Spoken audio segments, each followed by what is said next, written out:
السلام علیکم ورحمۃ اللہ وبرکاتہ۔ PIRC کے سامعین و ناظرین، آج آپ حضرات کے سامنے حصہ ایمانیات اور عقائد میں آپ جس عنوان کو سیکھیں سمجھیں گے وہ شرک کی 5 طرح کی قسموں کو ہم نے مختصر تعریفات کے ساتھ اس کو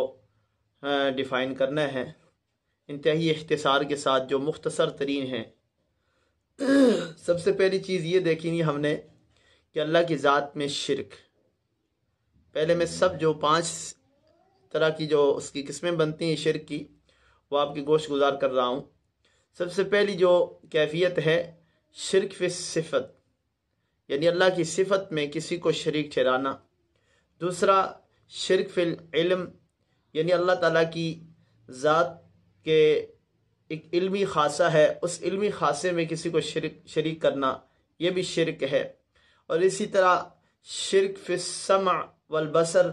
یعنی اللہ سمیع اور بصیر ہے، اس صفت میں کسی کو شریک کرنا۔ اسی طرح چوتھا شرک فی الحکم، یعنی اللہ حاکم ہے، اللہ کی حاکمیت میں کسی کو شریک ٹھہرانا۔ اور اسی طرح 5ویں چیز جو ہے وہ شرک فی العبادہ۔ اور بہت ساری اقسام ہیں، لیکن یہ ہے کہ چونکہ قرآن کریم کے ساتھ جو لوگ جڑے ہوئے ہیں وہ لوگ تو اس چیز کو سمجھتے ہیں کہ شرک کی اور بہت ساری اقسام ہیں، لیکن عوام کے لیے جو مختصر ترین جو ایک کیفیت ہے اس کی ڈیفینیشن میں آپ حضرات کے سامنے بیان کروں گا۔ سب سے پہلی چیز تو یہ بات ہم نے سمجھنی ہے کہ ذات میں شرک کرنے کے معنی کیا ہیں، اللہ کی ذات میں شرک کرنے کے معنی کیا ہیں۔ تو ذہن میں رہے 2، 3 یا 3 سے زائد یا کئی زیادہ اللہ کی ذات کے ساتھ شریک ٹھہرانے والے اگر شریک ٹھہرائیں گے تو وہ مشرک بھی کہلائیں گے اور کافر بھی کہلائیں گے۔ تو تفصیلات انشاءاللہ آگے آیات بھی آئیں گی مختصر، لیکن پہلے ابتدا میں ان کی ڈیفینیشن کے ساتھ سمجھ لیں۔ جس کی مثال ہم اگر لیں 2 اور 3 اور 3 سے زائد خدا کے ساتھ خدا ماننے والے لوگوں کا کیا حال ہے، تو عیسائیوں کا حال یہ ہے، جو عیسائی ہیں وہ 3 خدا مانتے ہیں، عیسیٰ علیہ السلام کو، مائی مریم کو اور آل عمران کو کیا کرتے ہیں، اللہ کا جز مانتے ہیں، حصہ مانتے ہیں۔ اور 2 طرح کے ماننے والے مشرک جو آتش پرست ہیں، وہ اللہ کے ساتھ کیا ہیں، آگ کو بھی اللہ کی شریک مانتے ہیں۔ اسی طرح ہندوؤں کو اگر دیکھا جائے تو کئی سارے انہوں نے معبودان باطلہ بنائے ہوئے ہیں۔ اسی طرح صفات میں شرک، اللہ تعالیٰ کی صفات میں شرک کس طرح ہوتا ہے، تو اس کے لیے اگر دیکھا جائے تو کوئی بھی اللہ کی صفت کسی دوسری ذات کے اندر شریک کرنے کے لیے ثابت کرتا ہو، جیسے کسی اللہ کی مخلوق میں سے خواہ وہ فرشتہ ہو، نبی ہو، ولی ہو، شہید ہو، پیر ہو، امام ہو، کوئی بھی نیک وکار بزرگ شخصیات ہوں، ان کو اللہ کا سانجا بنا دیا جائے تو یہ کیا ہے، اللہ کی صفت میں شرک ہے۔ اب سب سے پہلی چیز جو شرک فی صفت، اس کی جو مختصر ترین صفت کیا تعریف کیا ہے، اس کی تعریف یہ ہے، اللہ تعالیٰ کی صفت قدرت ہے، کسی دوسرے کے اندر ثابت کرنا، مثلا سمجھنا کہ فلاں پیغمبر، ولی، نبی، فرشتہ، برگزیدہ شخص، یہ تمام وغیرہ جتنے بھی ہیں پانی برسا سکتے ہیں، بیٹا بیٹی دے سکتے ہیں، یا مرادیں پوری کر سکتے ہیں، یا روزی دے سکتے ہیں، یا مارنا ہے، جلانا یعنی زندہ کرنا ہے، قبضے میں کر سکتے ہیں، یا کسی کو نفع نقصان دے سکتے ہیں، یہ تمام اللہ کی قدرتیں ہیں۔ ان قدرتوں میں اللہ کے ساتھ کسی کو شریک ٹھہرانا، نبی، ولی، فرشتے، کسی کو بھی، نوری ناری، کسی کو بھی، بزرگ کو اللہ کا شریک ٹھہرانا کیا ہے، یہ شرک فی صفت ہے۔ اللہ کی صفت میں کسی کو شریک ٹھہرانا یہ بھی کیا ہے، شرک ہے، کفر ہے۔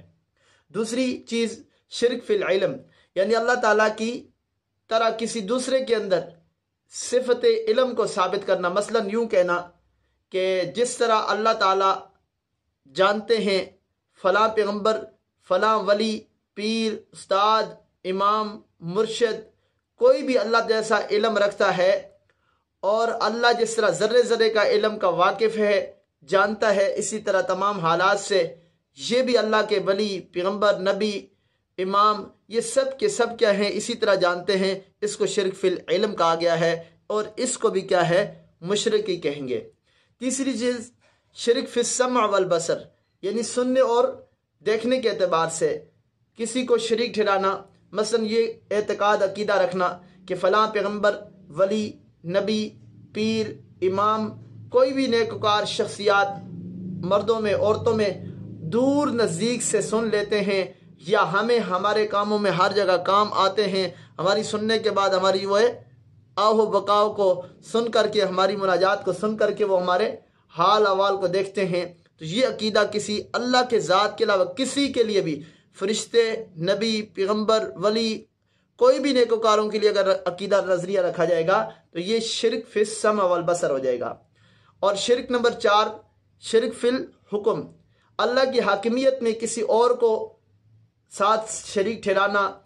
جیسے اللہ کا حکم ماننا ہم سب پر کیا ہے فرض ہے، ضروری ہے۔ مثلا پیر صاحب نے حکم دیا کہ یہ وظیفہ نماز عصر سے پہلے پڑھا کرو، اور حکم کی تعمیل اس طرح ضروری سمجھے کہ وظیفہ پورا کرنے کی وجہ سے عصر کا وقت مکروہ ہو جانے یا قضا ہو جانے کی پرواہ نہ کرے، یہ شرک کہلائے گا۔ اس کے اوپر تفصیل آئے گی، سورہ توبہ کے اندر ہے۔ اللہ تعالیٰ نے ایک آیت کے اندر عنوان لایا تو نبی صلی اللہ علیہ وسلم نے عدی ابن عاطم رضی اللہ تعالیٰ عنہ کو اس تذکرے کو لایا، انشاءاللہ وہ اپنے مقام پر اس کی تفصیل آئے گی انشاءاللہ۔ تو کہنے کا مطلب یہ ہے اللہ کے حکم کے مقابل کسی ہستی کا حکم کو اس کی ترجیح دے دینا، اس کو اہمیت دے دینا، اللہ کے حکم کو کوئی اہمیت اور حیثیت نہ دینا، یہ بھی کیا ہے شرک فی الحکم ہو جائے گا۔ اس لیے حاکمیت میں بھی کیا ہے اللہ غالب ہے، اللہ کا حکم غالب ہے، اور اسی کو مجھے اور آپ کو کیا کرنا چاہیے بروئے کار لانا چاہیے۔ 5واں آج کے سبق کا آخری سبق، آخری حصہ، یعنی شرک فی العبادہ، اللہ تعالیٰ کی طرح کسی دوسری ہستی کی عبادت کرنا، یہ کیا ہے شرک فی العبادت ہے، یعنی اس کی کسی کی عبادت کرنا، یعنی اس کو عبادت کا مستحق سمجھنا، یہ شرک فی العبادت ہے۔